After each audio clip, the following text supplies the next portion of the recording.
क्या आप जानते हैं कि दुनिया में पहला सेंटा कब आया? उपहार देने की ये प्यारी परंपरा आखिर कैसे शुरू हुई? और जो सेंटा क्लॉज आज लाल कपड़ों में मुस्कुराते हुए दिखते हैं, क्या वही असली सेंटा है या फिर इसके पीछे छिपी है एक सदियों पुरानी रहस्यमयी कहानी? आज के इस खास वीडियो में हम आपको बताएंगे असली सेंटा क्लॉज की कहानी, उसकी शुरुआत और कुछ ऐसे अनसुने फैक्ट्स जो आपको हैरान कर देंगे। तो दोस्तों, बने रहिए हमारे साथ और आगे बढ़ने से पहले लाइक, शेयर और सब्सक्राइब करना ना भूलें। आइए शुरू करते हैं इस जादुई सफर को। सेंटा क्लॉज, जिन्हें सेंट निकोलस, सेंट निक, फादर क्रिसमस, क्रिस क्रिंगल या सिर्फ सेंटा के नाम से भी जाना जाता है। यह एक ऐसा किरदार है जिसने दुनिया भर के बच्चों के दिलों में खास जगह बनाई है।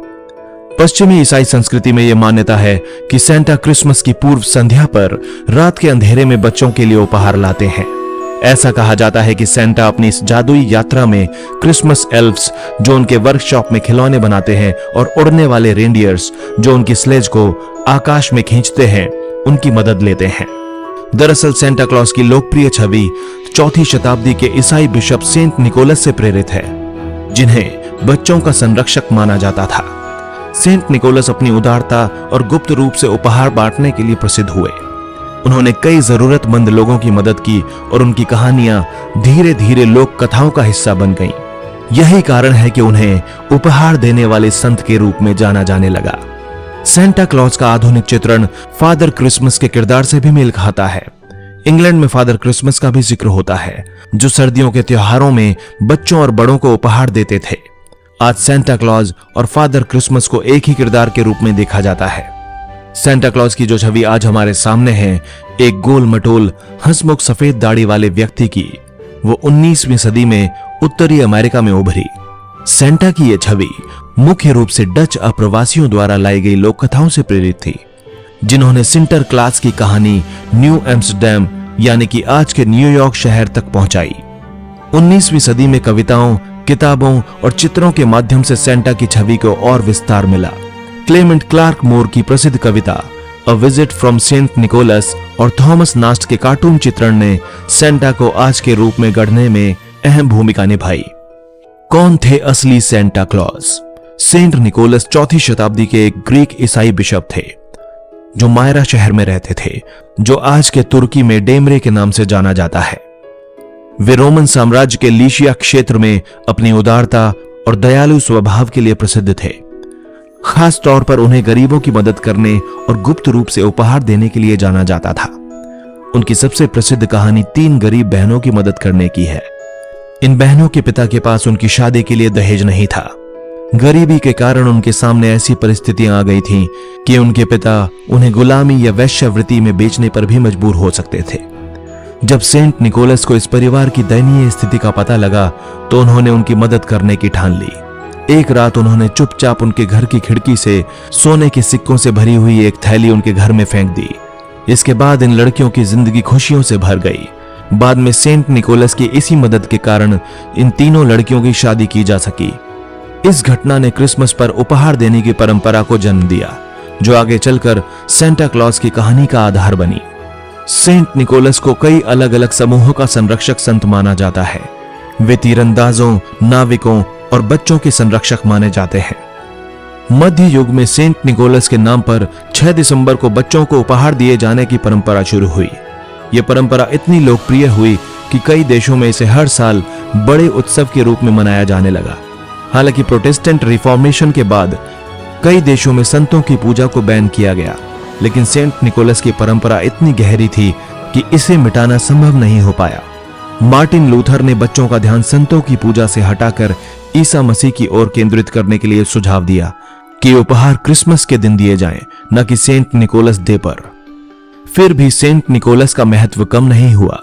नीदरलैंड में उन्हें सिंटर क्लास कहा जाने लगा और यही नाम आगे चलकर अमेरिका में सेंटा क्लॉज बन गया। क्रिसमस की घंटियां बजते ही हमें सेंटा क्लॉज का चेहरा याद आता है, लेकिन क्या आप जानते हैं कि फादर क्रिसमस की कहानी 16वीं शताब्दी के इंग्लैंड से शुरू होती है। हेनरी अष्टम के शासनकाल में फादर क्रिसमस का चित्रण एक विशाल हंसमुख व्यक्ति के रूप में किया जाता था, जो हरे या लाल रंग के फर से सजे हुए चोगे पहनते थे।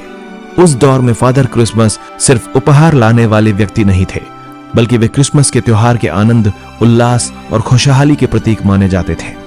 उनका किरदार शांति, खुशी, स्वादिष्ट भोजन, शराब और त्योहार की चहल पहल का प्रतिनिधित्व करता था। 16वीं शताब्दी में इंग्लैंड ने सेंट निकोलस डे यानी कि 6 दिसंबर मनाना बंद कर दिया।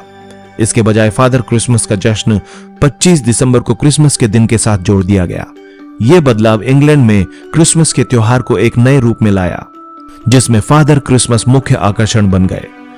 1843 में चार्ल्स डिकेंस की मशहूर कहानी अ क्रिसमस कैरल ने फादर क्रिसमस की छवि को और मजबूत किया। इस कहानी में घोस्ट ऑफ क्रिसमस प्रेजेंट को फादर क्रिसमस जैसा ही चित्रित किया गया था। समय के साथ फादर क्रिसमस और सेंटा क्लॉज की परंपराएं आपस में घुल मिल गईं। वॉशिंगटन इरविन की पुस्तक हिस्ट्री ऑफ न्यूयॉर्क में सिंटर क्लॉज को सेंटा क्लॉज के रूप में चित्रित किया गया। यह नाम पहली बार 1773 में अमेरिकी प्रेस में सामने आया। हालांकि इस दौरान सेंटा क्लॉज ने अपनी धार्मिक बिशप वाली पोशाक खो दी और उन्हें पहली बार एक मोटे पेट वाले डच नाविक के रूप में चित्रित किया गया, जो सर्दियों के हरे कोट में पाइप पीते हुए नजर आते थे। इरविन की किताब न्यूयॉर्क की डच संस्कृति का एक व्यंग्यात्मक चित्रण था और सेंटा का यह रूप काफी हद तक उनकी कल्पना का नतीजा था। वॉशिंगटन इरविन का सेंटा क्लॉज का यह चित्रण उस बड़े सामाजिक आंदोलन का हिस्सा था जिसका उद्देश्य क्रिसमस सेलिब्रेशंस में अराजकता को नियंत्रित करना था।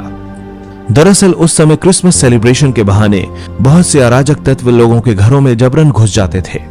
जबरन की जाने वाली शादियां और सार्वजनिक अश्लील आचरण की घटनाएं सामने आने लगीं। ऐसी घटनाओं का सार्वजनिक तौर पर विरोध किया गया। सेंटा क्लॉज के इस दयालु और हंसमुख स्वभाव को प्रस्तुत करने का मुख्य उद्देश्य क्रिसमस को एक पारिवारिक और फैमिली फ्रेंडली फेस्टिवल में बदलना था। 1845 तक क्रिस क्रिंगल नाम अमेरिका के कई हिस्सों में सेंटा क्लॉज का एक लोकप्रिय रूप बना हुआ था। थॉमस नास्ट, एक जर्मन मूल के अमेरिकी कार्टूनिस्ट, ने सेंटा की आधुनिक छवि को गढ़ने में महत्वपूर्ण भूमिका निभाई।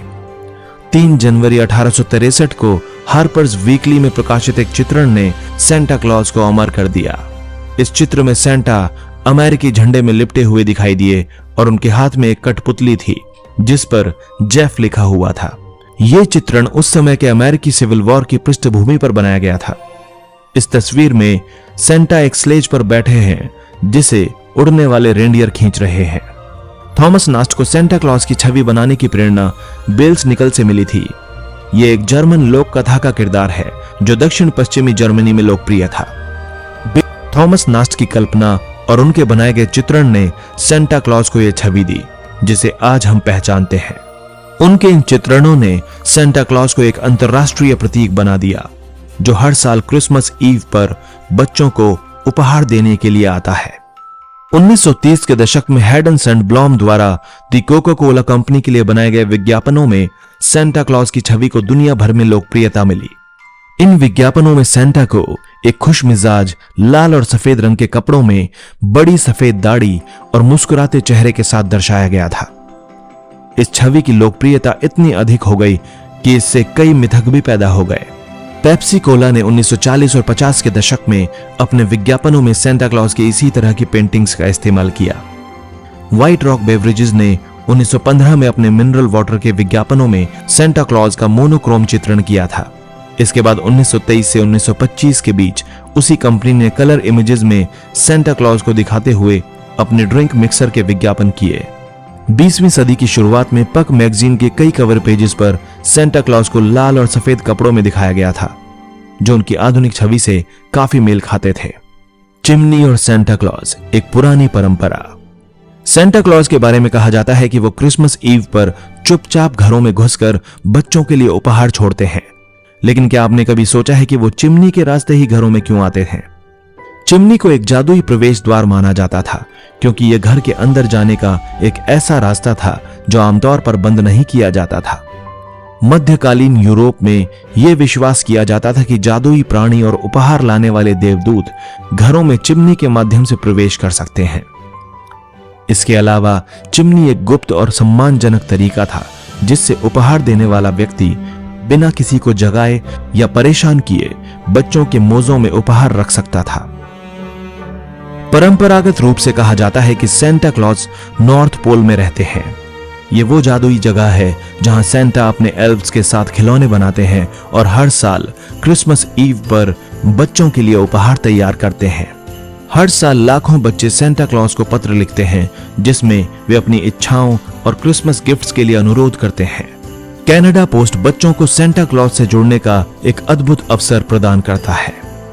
सेंटा क्लॉज को अक्सर क्रिसमस ईव पर बच्चों के लिए उपहार लाते हुए देखा जाता है। उनकी जादुई स्लेज को उनके प्यारे उड़ने वाले हिरन खींचते हैं। इन हिरनों के नाम हैं Dasher, Dancer, Prancer, Vixen, Comet, Cupid, Donner, Blitzen और सबसे प्रसिद्ध हिरन रूडोल्फ।